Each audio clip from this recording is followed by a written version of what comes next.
So we'll be starting the August 12th, 2025 meeting at 8:05 a.m. Presents Terry Driscoll, Joe Red, and Jim Coyne, Steve Pender. Jed Dolan is calling in, and Lisa Ahern. First on the agenda, we have approval of minutes, which we're going to hold off to the next meeting for that. Second, we have consent agenda. Can everybody take a quick minute and just take a look at the burials and the financials?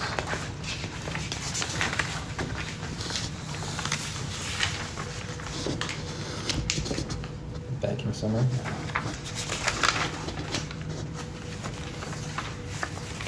Is there anything that stood out that we wanted to take out of the consent agenda? Otherwise, I don't see anything. No, so can we get a motion to approve the occupant list and the banking summary? Motion. Oh, sorry. Second, Joe. All in favor? Aye. Great, excellent. Correspondence. We received two correspondence that were in the superintendent's report, one from Arthur Smith and one for the Glenn family. Do you want to address those now under correspondence? Yeah, I received a phone call from the Glenn family. Mm-hmm. The Glenn family are longtime Milton residents, have experienced some significant losses in the past couple of years. They lost a young woman, anyway, Okay. 2 years ago. There was a tragic death. Mm-hmm. Just recently, Mrs. Glenn is getting ready to move out of Milton and is concerned, and she would like to buy a couple of above-ground burial spaces. Mm-hmm. So I said I would ask about that. I thought that might be doable. We have discussed it in the past. So, It would be at the columbarium, right. down back, above ground, which we have ability to install more above ground space around the cemetery, and it should be one of our goals to do that and to start selling in advance with above ground space, I think. And how many spaces are they looking for? Generate some money. I said that we had discussed in the past, the limit would be 3 spaces, 3 niches for 2 burials each. So, I thought we voted to move forward with that. we did. Okay. Yeah, we So- did. I wanted to reiterate, and we should really take out an ad. I should Yeah, do we were that. talking about that too. I think people- Take out an ad and let people know. Do you think an ad is necessary though, or should we? Well, I think it in fairness to everybody else. Could we just put something in the Milton Cemetery Facebook page or something? What? There's a lot of followers there. Yeah. Just keep it simple. I'd rather keep it simple. Yeah, put something on the Times and do that. Put just a public notice in the Yeah. Times. Just an article. general. Yeah, just to submit a. Okay. All right, whatever. and not pay for any advertising. Yeah. I don't think it's necessary. Okay. Yeah. I'd rather not pay for Yeah. advertising because I think it's very expensive. So, And I Maybe think have the Times do a piece on it, yeah. Okay. right? Yeah. Like a little talk with All you right. and then Right. a photo of what we're looking at and Right. Yeah. whatever, free advertising. Right. Yeah, Okay. Free press is always Absolutely. good. So, yeah, and let the funeral directors know. All right. Excellent. So I can tell the family that Yes. Oh, we- absolutely. we can go ahead with that. Okay. Yep. And then the other correspondence is from a gentleman named Arthur Smith who grew up in Milton. His grandfather is buried up in Section A, which is the colonial tablets section up at the top of Maple Ave. And apparently this gentleman could not be buried with his wife because his wife was at a Catholic cemetery and he was not Catholic. Well, So his family bought him a space here.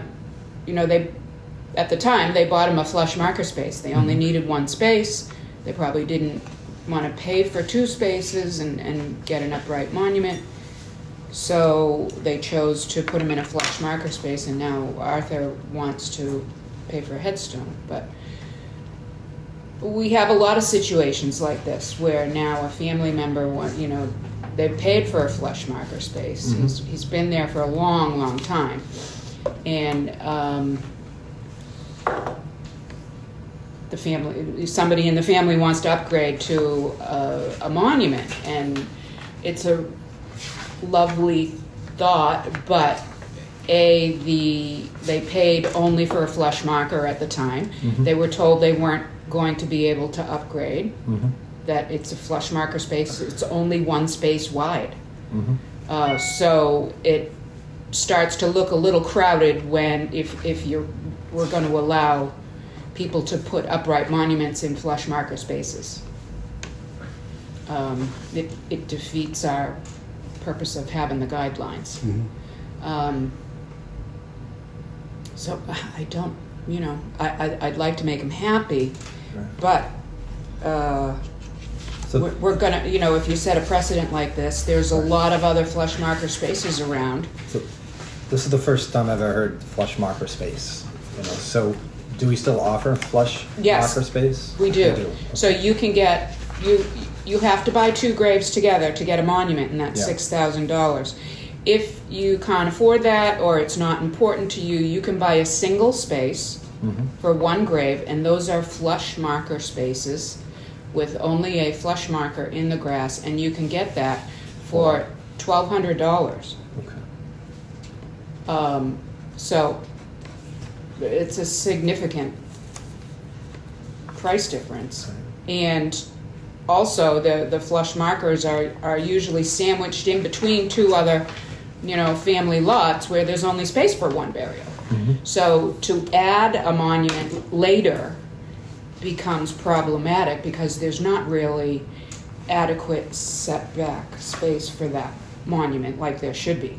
And would the families that purchase a space next to this flush mount be told there will never be a monument there because it's flush mount, most likely, or not? Or? The family that purchases the site next to it, are restricted in what they can put up. No, but I guess if So if we I said we don't- could put a monument up I there don't and usually fit run in. it by anybody Okay. when they sell a space, say you're next to Okay, a well, flush yeah, because I just don't marker. want to approve But- something but the after we under- told people this would never happen. The understanding is that all markers are set, 6 feet apart, Mhm. or 4 feet apart, to alleviate that crowded look. So, Right. so to stick one in later, and then, somebody would say, I think there's a crowded look, and then sometimes there's a look that, how come there's not a monument there? For me, when I walk to the cemetery. So that's why I ask about the other spaces adjacent.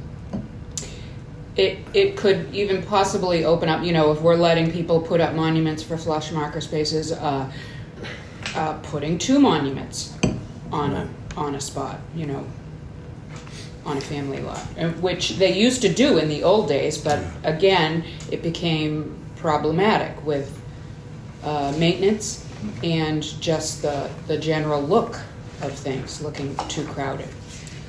If you want to get I don't know if I can get a picture of it, but if you want to get a sense of what the crowding looks like, Cedar Grove, you can see it from the road. Like when my grandparents are, they're single graves, and they allow monuments, and there's like literally this much space between them. Yeah. It's terrible from a maintenance perspective, and from an aesthetic perspective, Right. it's not good either. Yeah. So I'd have to agree with the denial.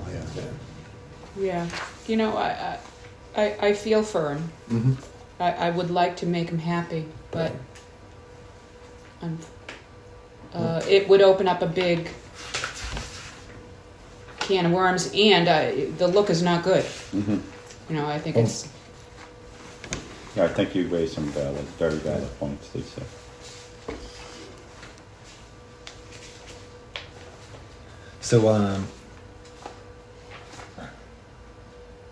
So can I just ask on this photo, 21 being the footing, is that correct? let me go to that page. So we're looking at a photo that With taken at these the two- grave sites. Yeah, you're Right, looking so at a between photo. the 2 hostas. Is the flush marker for his Right. grandfather. So he wants to erect an upright stone there instead. So that flush marker is 21 inches, is that correct? Yes. And then he's looking to put an 18-inch wide, according to his letter? Yes. Okay. So 18 by 28. Yeah. And the headstone to the right is 33, the headstone to the left is 34. So that leaves a minimum space of, say, 30 inches between the headstones. So doesn't help us with maintenance around the graves with our equipment, is that correct? Right. Okay. It'd be like 2.5 feet Yeah. on either side. Yeah. And what's the typical width between the uprights? Like 5 feet or something? Yeah. Yes.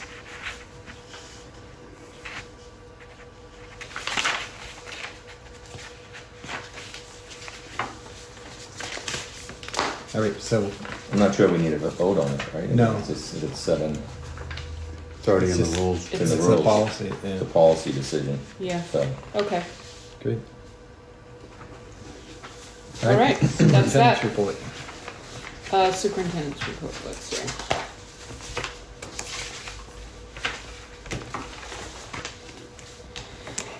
I went over the correspondence.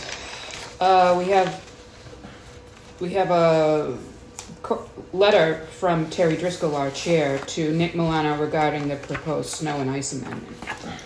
Was it received? It was delivered to Nick Milano. They never acknowledged it though. Never But acknowledged. Yeah. There was no It's disappointing. response. And apparently they had a meeting with the union members. There was nothing decided. After that meeting, Marina reached out to my guys and had a sit down with them to listen to their views about why they were concerned about being called in for snow and ice and putting the cemetery on the back burner, and different reasons why they thought it wouldn't work or would be problematic. And she was very receptive. There were issues that she didn't think about. And I believe she told me she reached out to Nick Milano and recommended that the cemetery crew be left off of that wording for the new amendment. Great. Because there is too much to think about going on over here. And she sees how big the cemetery is.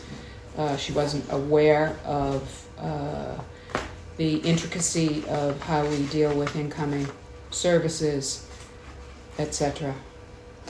And our small staff and different issues. So she thought it wasn't worthwhile to demand. So she recommended that they be taken off that language. Now, whether Nick Milano does that and you know, is in agreement with her recommendation, we'll see. Are the contracts coming up for like renewals soon? I don't know when the next meeting is. I will have to ask Joe Baxter. All right, good. So we'll just wait for the town administrator's decision. Right. Okay. It sounds like we're moving in the right direction. Yeah. That's great.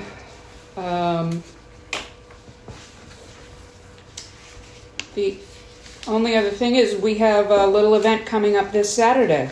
We have a Revolutionary War soldier being honored with a bronze flag holder from the Daughters of the American Revolution. So Benjamin Kennedy has been recognized as a soldier of the Revolution and by one of his 8th generation descendants who was born and raised here in Milton. She's coming up from Maryland, and the Historical Society and the DAR and possibly somebody from the newspaper will be coming out for a little flag holder placing ceremony to recognize his service. So that's nice. And I'm sure it's already being taken care of, but can we make sure that area's like cut this week?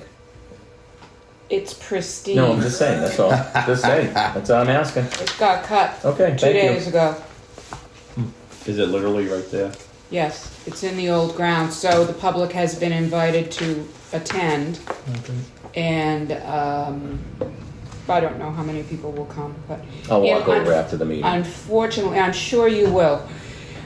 Unfortunately, I've been working with this woman from Maryland, the descendant, for about a year, and she's very excited, and I arranged for the Historical Society and everything to come in and for the public to be invited, and now I'm going away on a vacation this Oh, wow. weekend, and I can't be here.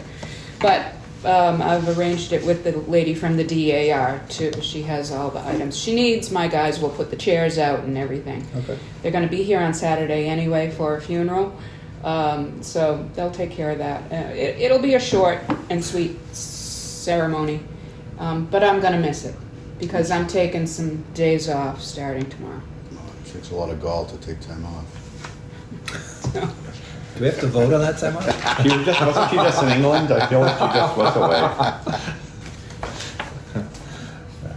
Sorry. so We digress.